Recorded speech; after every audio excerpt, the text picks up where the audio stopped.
Puluhan sa mga balita sa Sire 47.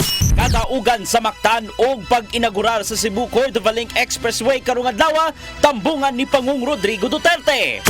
Unang adlaw sa local absentee voting sa Sugbo, hapsay ug malinawon. 39 anyos nga asawa og kabit nga nasakpang nagilawas sa treehouse na sikop.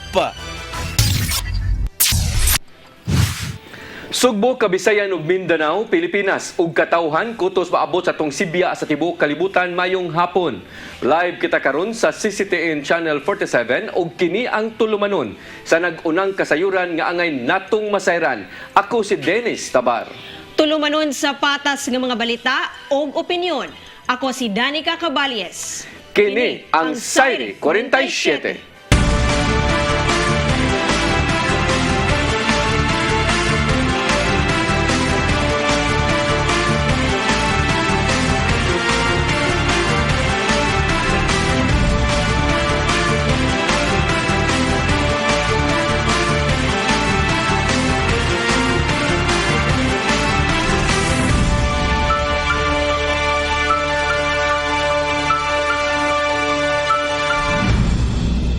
Og karon sa kompletong detalye sa atong mga balita, gawas kang Presidente Rodrigo Duterte lakip sa mutambong karong hapon sa kasaulugan sa kadaugan sa Mactan ang mga lokal nga mga opisyal dinhi sa Sugbo. Matod ni Rafi Rapols, ang tourism officer sa Dakbayan sa Lapu-Lapu, nga lakip sa ilang giinbitar ang mga opisyal sa Tri-Cities ug si Governor Gwendolyn Garcia. Imbitado usab ang mga regional directors sa national agencies dinhi sa rehiyon. Samtang konfirmado usab nga motambong si Executive Secretary Salvador Medialdia ug si Senador Bongo. Actually, separate ang paghatag na tog invitation na ang National Historical Commission of the Philippines mao'y naghatag og invitation sa mga national officials. Ang atoa dinhi sa local mao ang mga LGU mayor sa Tri-Cities, si Governor Gwen, mga regional directors sa Region 7. So as of today, ubay-ubay na gyud ang ato ang mga VIP guests nga moabot o mo witness sa ato ang closing ceremony sa adlaw ni Lapu-Lapu 500 year celebration.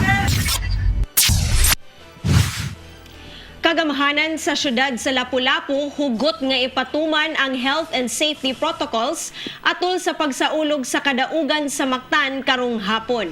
Lakip niini ang pagpaubos sa antigen test sa tanang bisita nga makaduol kang Presidente Duterte. Ang kasayuran ni hatod ni Fatch Anthony Inso.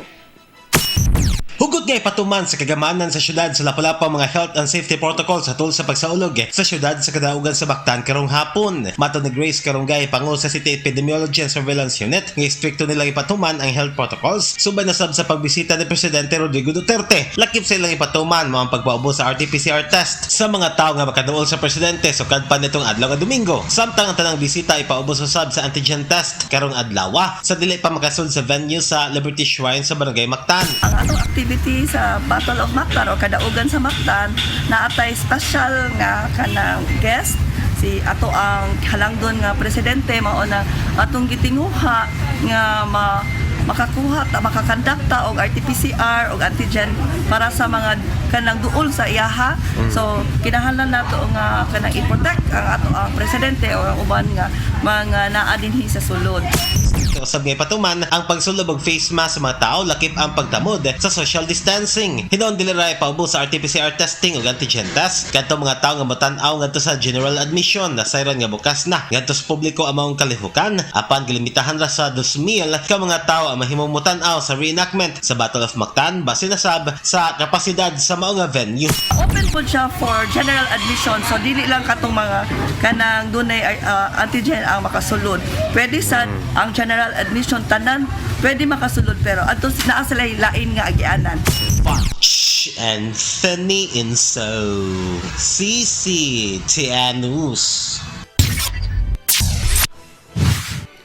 Tinguha ni Cebu City Mayor Michael Rama nga ang Lapu-Lapu Day iselebrar sa tibuok probinsya sa Sugbo o dili lang sa Dakbayan sa Lapu-Lapu.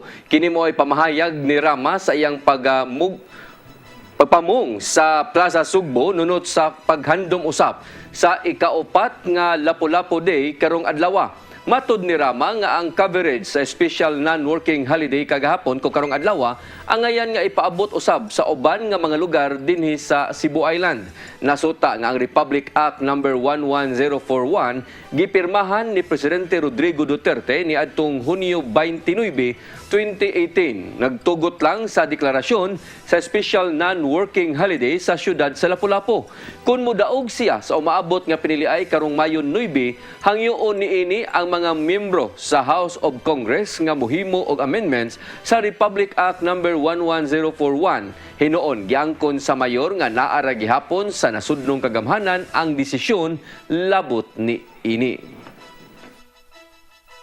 Number one kaya ang special non-working according to the understanding of dito ra sa Lapu-Lapu. No, it should be the whole Cebu Island. Ano man Mayor, for the record, Mayor? Because there can be no Lapu-Lapu city without the whole island of Cebu. And one Cebu Island is what I'm fighting for. Lapu-Lapu is not only owned by Lapu-Lapu, but now it being highlighted by President Rodrigo Duterte, it must be already claimed by all the Cebuanos. And the only fitting way is when April 27 will come. Everybody should celebrate. Municipalities, wherever. And it should be a non-working special day. Pag-abli na sa Cebu-Cordova Link Expressway makatabang pagsulbad sa kahuot sa dagan sa trapiko.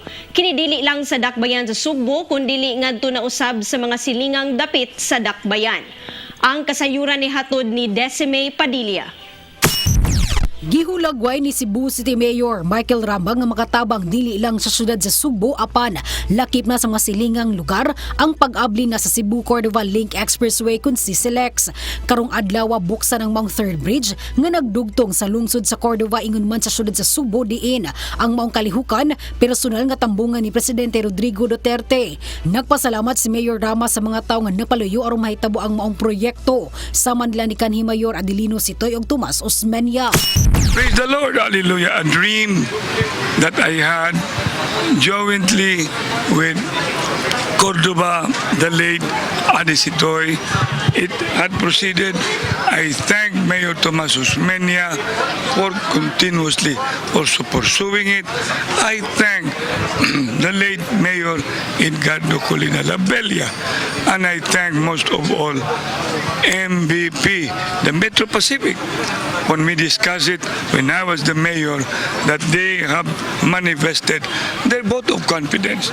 And I thank Cordova, because we cannot have CCLEX without Cordova, and we cannot have CCLEX with Cebu City alone or with Corba alone. It's a bridge, so the two has to be together. Sigun ni Rama nga karon nga abli na ang CCLEX ang kadtong mga dunay tuyo sa Lapu-Lapu kaha sa Cordova. Dali na lang makaabot sa lugar ug dili na matanggong pa sa kahuot sa dagan sa trapiko. That's the complaint of our visitors, our tourists. From Mactan to Cebu, it takes them an hour or even more. So with that third bridge is RP that is receiving the south not of Cebu City, south of the province. And then people coming from anywhere landing in Mactan International Airport, how many flights? They will all, if they wish to be in the south, if they wish to be at the heart of the city, then they will only have to take that CCLEX. Ang Cebu-Cordova Link Expressway dunay gitason nga 8.9 kilometer nga nagdugtong sa Cebu City ug Cordova ug ang project developer niini mao ang Cebu-Cordova Link Expressway Corporation. Nasuta ang maong 30 billion toll bridge mogamit ang all-electronic toll collection system aron makahatag og safe ug seamless travel tali sa Cebu City ug Mactan. Ang CCLEX may unang toll road project sa Metro Pacific Tollways Corporation gawas sa Luzon. Ang MPTC mao ang toll road arm sa Metro Pacific Investment Corporation nga publicly listed infrastructure company nga miyembro sa Manny V. Pangilinan Group of Companies. Desme Padilla, CCTV News. Gilauman sa mga opisyal nga makatabang ang Cebu-Cordova Link Expressway pagpalambo og dugang pa nga ekonomiya sa Pilipinas. Dungan kini sa giatangan nga pag-abli nini ngadto sa mga motorista sa dili madugay. Matod ni CICILIC President Alan Alpon nga hapit nang mahuman ang pagpaaspalto sa karsada o pagbutang og signages palibot una pa kini maagian. Kapin 50,000 ka mga sakyanan ang rehistrado aron makabiyahe sa 8.5 kilometers nga karsada gikan sa dakbayan sa Sugbo paingon na sa Cordova. Mao nga panghinaot sa mga kadagkuan nga mas mapalambo pa unya ang ekonomiya tungod sa gipadali nga paghatod sa mga produkto o serbisyo gikan sa managlahi nga mga kompanya. Panguluhan ni Presidente Rodrigo Duterte ang pag-inaugurar sa CICILIC uban sa mismong tag-iya sa Taytayan nga si Manny Pangilinan.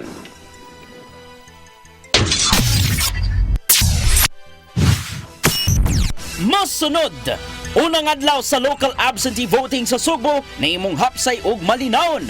Kana ug uban pa mga balita sa pagbalik sa Sayre 47.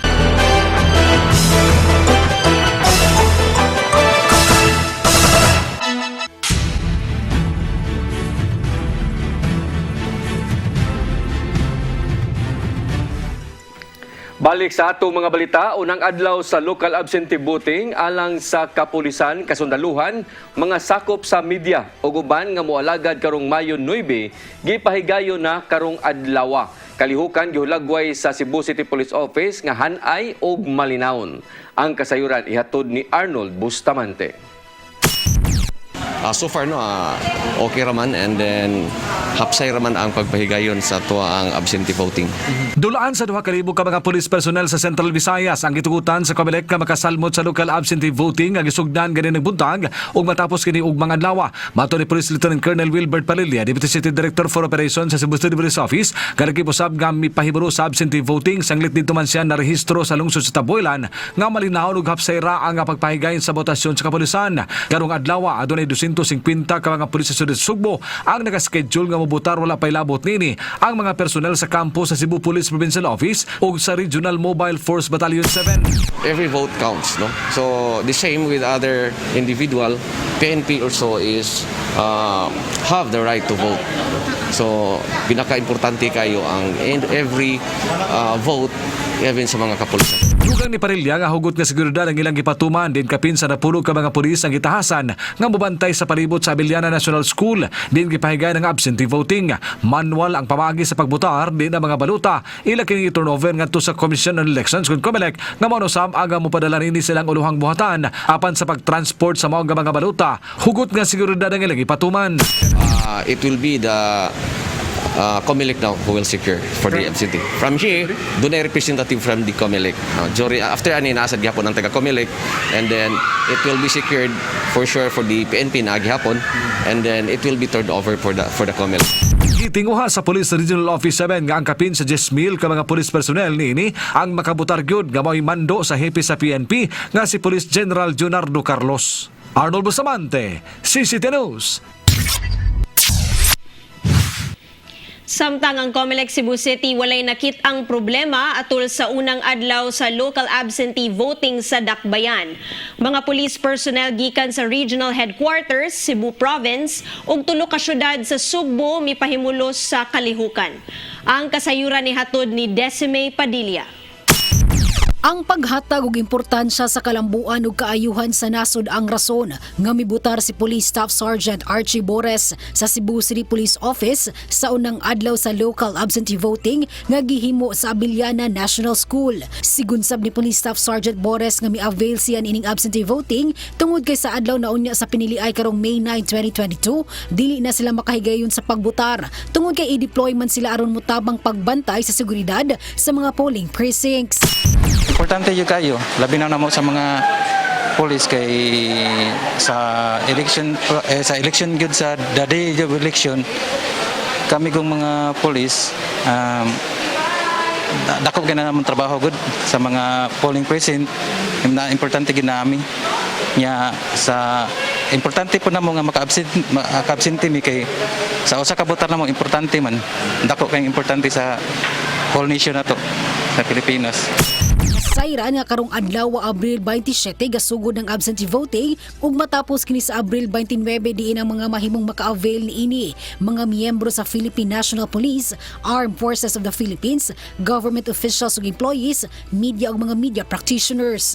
Hinuon ang mahimong butaran sa absentee voting mga national positions lang gikan sa President, Vice President, Senators ug party list.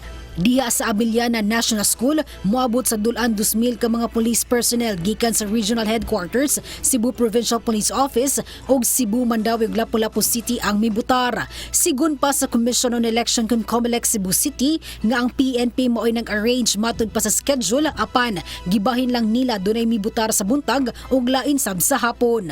Ang absentee voting magsugod sa alas 8 sa buntag hangtod sa alas 5 sa hapon sulod sa tulo ka adlaw. Aron maka-avail sa absentee voting, kinahanglan mo apply niini sa buhatan sa COMELEC ug ang deadline nga ilang gihatag niadturang Marso 7. Subay niini si COMELEC Cebu City South District Election Officer Marilu Paredes miasoy hapser ang pagbutar sa kapulisan. Sigun ni Paredes humanon niya sa absentee voting ang ilang mga balota dadon sa COMELEC Manila alang sa manual nga pag-ihap sa ilang mga botos. So far, kanang orderly naman po ang process sa PNP and then naanay daghang ni vote. Unsay kanang kising nga ni vote ra mga unsay pamaagi sa pagboto? Kaning mga atong mga mostly karon PNP man kay na destino man na sila sa dili ilahang kung asa sila na rehistro, so ni-avail sila sa local absentee voting. So karon mubutan sila up to the national positions only. Kutob na sila sa party list. May Padilla, CC10 News. Commission on Elections sa siyudad sa Mandawi nagpadayon sa ilang pag-andam alang sa umabot nga piniliay karong Mayo 9. Lakip sa ilang giandam na usab ang Mandawi City Cultural and Sports Complex nga gamiton sa canvassing area sa umaabot nga eleksyon. Ang kasayuran ihatod ni Mererus Sagarino.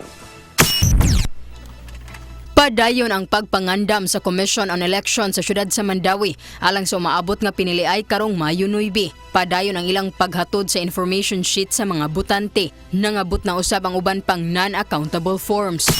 Natay nangabot nga mga EDCVL sa PDL, Persons Deprived of Liberty o katong sa mga mo-avail sa emergency accessible polling place. Mao na sila ang pwede mo avail ana sir kadtong mga senior or PWD nga wala naka-avail sa katong accessible precinct bitaw sa pagparehistro nila. So kanang sila pwede sila mo avail ana on election day. So no need na sila mo adto sa ilahang presinto sa classroom gyud kung asa sila na-assign para mo vote. Adto na sila sa among iyap nga classroom mo butar. Ang paagi lang ana is kuhaon ni support staff ang balota ngadto sa classroom unya dalhon ngadto sa iyak nga classroom. Right after niya mo vote ibalik na po ni support staff dito sa classroom para i-feed sa machine. Giandam na usab ang Mandawi City Cultural and Sports Complex nga gamiton nga canvassing area sa umaabot nga eleksyon. Kaganinang buntag, ang sakop sa Housing, Urban and Development Office ang naghakot sa mga bugas o ubang goods nga i-transfer ngadto sa karaang North Bus Terminal sa Barangay Subang Dako. Makahinumduman ang sports complex gihimong relief operation center sa syudad alang sa mga nabiktima ni Bagyong Odette og mga maigo sa sunog. Sa di-una gamitong canvassing area, pahigayunan usa kini sa Miss Mandawi Coronation Night karong Mayo 6, subay sa kapistahan sa Dakbayan karong Mayo 8. Mary Rose Sagarino, CCTN News. Giklaro ni gubernatorial candidate Ace Durano nga igo lang kining mitahod sa desisyon sa iyang partido nga mao ang pagsuporta kang presidential candidate Bongbong Marcos. Apan magpabiling abli ang iyang kandidatura ngadto sa managlahing kolor sa politika ug ubang sektor. Ang kasayuran ni hatod ni Gian Navarro. Gibutyag sa kandidato pagka-gobernador sa Sugbo nga si Ace Durano nga gisunod lang niya ang manifesto sa Partido Pilipino sa Pagbabago nga mao ang pagsuporta kang Bongbong Marcos pagka-presidente. Suma panini nga sa pagsuri-suri sa mga kalungsuran, managlaing kandidato pagka-presidente ang gisuportahan sa mga Sugboanon. Hinungdan nga niduso kini sa National Office sa PPP nga kung mahimo wala untay i-endorso nga presidential candidate. Apan gitahod na lang ang maong manifesto nga may resulta sa kalit nga pagkanselar sa pag-guest ni Robredo sa ilang grand rally. So dili ni personal nga ning nagpagawas ko nga ni-endorso ko ni BBM kay kinsa man ko mo endorso ni BBM.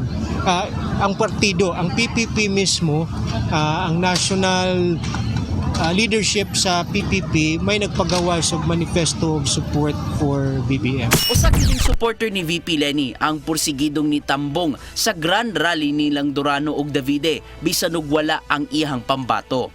Taliwa kini sa gibating kasagbuyo gumikan sa maong kalit nga desisyon. Wala man yun nga na-cancel abang anak. Na-cancel mi kay si Sir Ace man wala man day siya ni support ni Ma'am Leni. Sakit among dughan. Maura kita mo sakit imong dughan. Kahilak mi oy.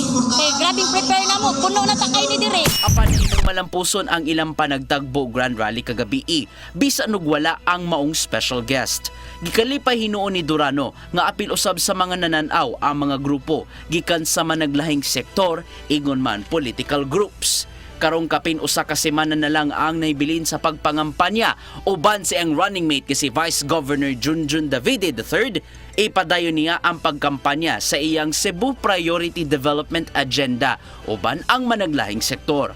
And kumada nga naapatay maimbitar pag yun nga mga sectors, mga komunidad nga wa pa kadungog ani, wa pa mo suportar aning atong Cebu Priority Development Agenda. Manay tutukan namo ni Vice Go. Dugang pa ni Durano nga dili political alliance ang iyang giapas. Ang importante alang kaniya mao ang pagpalanog ngadto sa mga Subuanon kung unsa man ang iyang mabuhat kun ugaling makadaog sa gidaganang posisyon. Gian Navarro, CCTN News. Police Regional Office 7 misusi sa ilang mga kagamitan ug mihimo og personnel accounting aron makapakita nga 100% na silang andam alang sa nagsingabot nga eleksyon sa Mayo. Ning nakaduol na usab pag-ayo nga adlaw sa eleksyon, wa pa mapakita og hulga ang kapulisan. Kuway nakitang hulga ang kapulisan. Ang kasayuran ihatod ni Arnold Bustamante. Dungan nga gipahigayon sa Philippine National Police ang logistical readiness test ug pag-dispatch sa mga personnel nga may mubantay sa nasudnon ug lokal nga piniliay sa Mayo 9, 2022 sa Police Regional Office 7 ilang gipagawas ang ilang mga ekipos sama sa mga sakyanan ug uban pa nga gisusi ni Police Brigadier General Roque Eduardo Vega kunon sa na sila kaandam sa pagpatuman sa seguridad sa eleksyon. Matud niya nga ilang giandam ug gimaksimize ang ilang mga gamit ug mga personnel aron makabot ang secure, accurate and fair election sa Tibok Central Visayas. Yung for the election, we are maximizing the use of our resources and personnel. Kaya kita natin ang logistics natin, we have prepared them.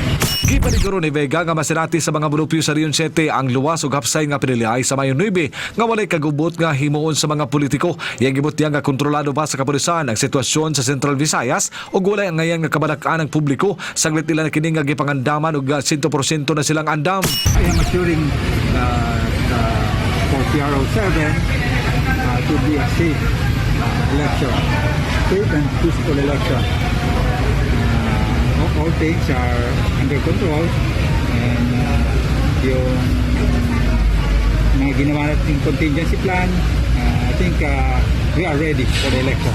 Si Police Lieutenant Colonel Wilbert Parilla, Deputy City Director for Operations sa Cebu City Police Office, nagkanayon nga sila sa sudad sa Sugbo, walay nakita nga hulga sa seguridad atol sa eleksyon. Matud niya nga sukad sa milabay nga national o midterm election, wala makatala ang CCPO o Presidente nga may kalabutan ang piniliay nga nagpasabot lang nga malinawon ra ang dakbayan sa Sugbo ug walay angayan nga ikabalaka. Within Cebu City, we don't have any threats, no? Even in the past 2 national and midterm elections, wala tay mga election-related incidents and the same karon hapsay ang ato ang pagpahigayon ato nang ipaniguro sa ato ang mga Cebuanos, especially sa Cebu City, nga hapsay ug malinaw na nga to ang pagkandak sa eleksyon. Sunod semana, musugod na ang Piero 7 sa pagpakatap sa mga pulis personel kung ipadala na sa COMELEC ang mga vote counting machines kung VCM o ang mga voting paraphernalia sa mga polling centers. Arnold Bustamante, CCTV News. Sa laing bahin, gitutukan karon sa Talisay City Government mao ang benching sa bakilid nga bahin sa Manipis Road. Kini aron dili na mosamot pa ang nasinating mga pagdahili sa yuta nga dala sa kusog nga uwan. Ang kasayuran ni hatod ni Gian Navarro. Gipaninguha karon sa kagamanan sa dakbayan sa Talisay ang paglikay sa mga halapad nga landslide sa higayong mga mga motorista sa Manipis Road. Maong nagpadayon karon ang ilang slope benching ilabi na sa Sitio Languyon uban sa pagpakigalayon sa DPWH 2nd Engineering District Cebu. Gipasabot ni Mayor Gerald Anthony Samsamgulyas nga pinagi sa pagbench sa bakilid nga bahin kalikayan na ang pagdahili sa yuta sa higayong mubundak ang kusog nga uwan og dili muhunong. Mas ligon matud pa ang pagpasemento sa bakilid itandi sa ordinaryo lang nga pagpatong-patong sa mga bato. Kita mo on the way here apadong babaw na may mga siminto kana mga siminto nagibutang mas ligon na siya kaysa rock netting kana makita na to na net. Ang problema na lang karon ang babaw kay dito mahagbong mo nagabenching na sa babaw ang DPWH. Gibuti usab nini nga usa sa mga hagit sa pagpalapad sa Manipis Road mao ang nasinating mga pagdahili sa yuta. Maong miumol silang daan og composite team nga mo'y mupugong sa mga motorista kung ugaling masinati usab ang maong insidente. Dungan kini sa ilang padayong pagsiguro nga di mabutang sa kadautan ang mga motoristang mangagi sa gipalapad nga dalan. So dagi mga movement nagihimo sa una tungod gipalapad sa dan and these are the ill effects of those movements. Karon tungod sa uwan mo nang ni grabe sad siya. Ipatuman sa kasamtangan ang one-lane access sa maong dalan ilabi na sa mga lugar nga nagpadayon sa ilang benching project. Gian Navarro, CCTV News.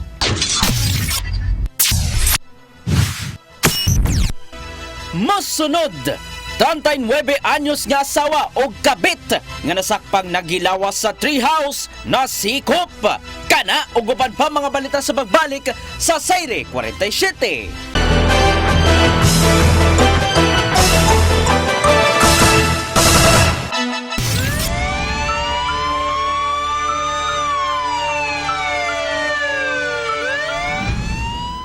Balik sa ato mga balita, gipusasan sa kapulisan sa syudad sa Toledo ang 35 anyos nga asawa ug ang 29 anyos niini nga kabit. Kini human nga nasakpan nga naghilawas sud sa giabangan niini nga tree house sa may sitio Sipaway, Barangay Luray 2, syudad sa Toledo, kaganinang kadlawon. Una niini, nagpakitabang sa kapulisan ang 37 anyos nga bana sa babay ug ang iyang anak nga 16 anyos. Human nga masayod sa binuhatan sa duha. Giingong adunay nakahatag kanila og kasayuran sa kalihukan siyang asawa ug sa kabit niini nga ilang tig-spray sa mga tanong sa ilang farm. Tungod kay naaktuhan sa bana ang duha, dali nga gipusasan ang mga dinakpan. Mipadayag ang bana nga wa siya magdahom nga mahimo sa iyang asawa o kaabag sa farm ang pagluib kaniya. Human nga nabisi usab siya sa pagbantay sa ilang tindahan diha sa merkado. Giangkon sa mga suspek nga siyam na sila kabuan nga ilang gitago ang ilang relasyon og nakahukom nga magtaban. Kasong adultery ang atubangon sa duha ka mga dinakpan. Syudad sa Mandawi nibutang og fire hydrant sa mga fire-prone areas sa matag barangay. Kiniisip kabahin sa Disaster Resiliency Program sa Dakbayan. Ang kasayuran ni hatod ni Mary Rose Sagarino. Gipang butangan sa syudad sa Mandawi og fire hydrants ang mga fire-prone area sa matag barangay. Kinilakip sa Disaster Resiliency Program sa Dakbayan gawas sa pag-modernize sa Mandawi City Command Center. Gituyo ang pagbutang sa hydrants aron maminusan o malikayan ang posibleng sunog nga moigo. Gipasabot ni Attorney John Edo Ibanez, Chief of Staff ni Mayor Jonas Cortez, nga bisan pa og aduna nay penetrator trucks ang dakbayan nga mo penetrate sa lugar nga dili masulod sa conventional fire trucks. Apan aduna gihapon areas nga tawo o bumbiro lang ang makasud, hinungdan nga maglisod pagpaong sa kayo. Matud ni Ibanez nga pinaagi sa fire hydrant, mas mapasayon og mas mapadali ang pagpaong sa kayo tungod kini adunay hose nga mo connect ngadto sa fire truck og mobuga og tubig sa kayo. Gipangbutangan usab og fire extinguisher ang mga lugar. Just in case lang. Nay ulbo masunog sa butane. Sagaran na namin magluto. Mantika, nisiga. Og di ta kibaw ana. Mo sila og yun atong balay. Pero kung kibaw ta nga naa hydrant diri nga lugar sa atong sitio gibutangan ana. Dagan lang dito kuha sa hydrant. Or kuha sa extinguisher paong. Gawas sa mga ekipo, aduna usab gipahigayon nga training ang City Disaster Risk Reduction Management Office sa mga residente. Atong mga DRM o nani sila training team. Amo ato sa mga barangay mo train on fire suppression, anya basic life support, mga nana. Kay unsa na to equipment og wala ang skills, magkuyog jud na siya. Padayon ang pagbutang og fire hydrant sa ubang kabarangayan. Mary Rosa Garino, CCTN News. Lamdag, uban ni Tatay Dodong Limsua. Dinhi sa makasasala nga kalibutan, makasinati gyud kita nga kasakit hangtod nga mobalik na si Jesus. Ang pagkatawanon limitadong panglantaw sa kinabuhi. Kadlok o mga pagduda, kini ang mahimo mga babag na kita pag-ampo.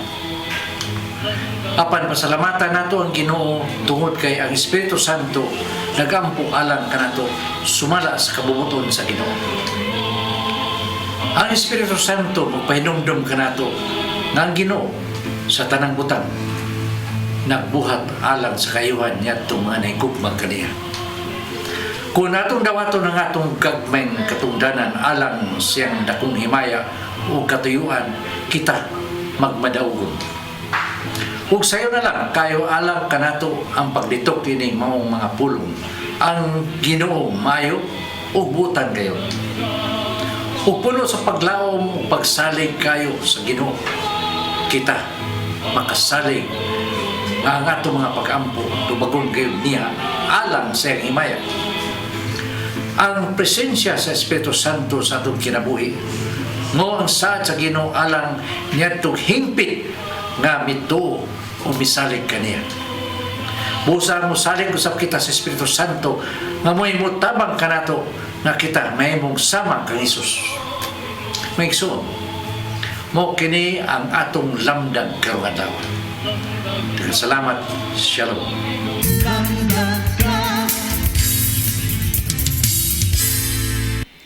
Sa di patahingpit nga mutapos sa atong balita, dunay dili maayong balita no nga atong nakuha karong hapon gikan sa lalawigan sa Bohol.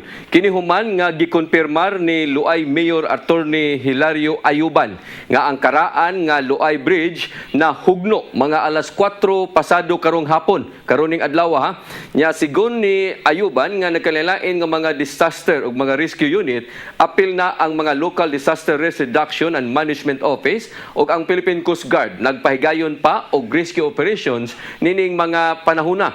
Agani ang Philippine Coast Guard nga Western Bohol Station sa laing bahin niingon nga 7 na ka mga individual ang na-rescue o giatiman na karon sa mga medics. Dunay report apan dili pa konfirmado nga doon na gyoy nakabsan sa kinabuhi. Sumona nga ato ning atangano ang kining madili maayong nga balita luoy ni Danica kung katong uban nga mga natimingan ba nga ni Agi. Kay kung panalitan og niagi kay dito na timing sa pagkahugno unya og ang imong sakyanan aircon no unya siratanan sagol karatol ning maong hitabo unya napa maunlod pag-apil ani kay hugno man ang maong karaan nga tulay unya mao kuno ni agianan sab siya paingon na ngadto sa Tagbilaran. O ato ning atangan, ato ning tan-awon kining mao nga sundan kaning mao nga report unya nang hinaot lang ta nga waon tay nakalas ni ining mao nga insidente nga nahitabo diha sa Luay, lalawigan sa Bohol. Okay, so mo katong naglangkob sa atong mga balita sa Sayre 47. Ako si Dennis Tabar. Ako si Danica Caballes, hangtod ugma sa inyong paboritong tulumanon. Sayre 47.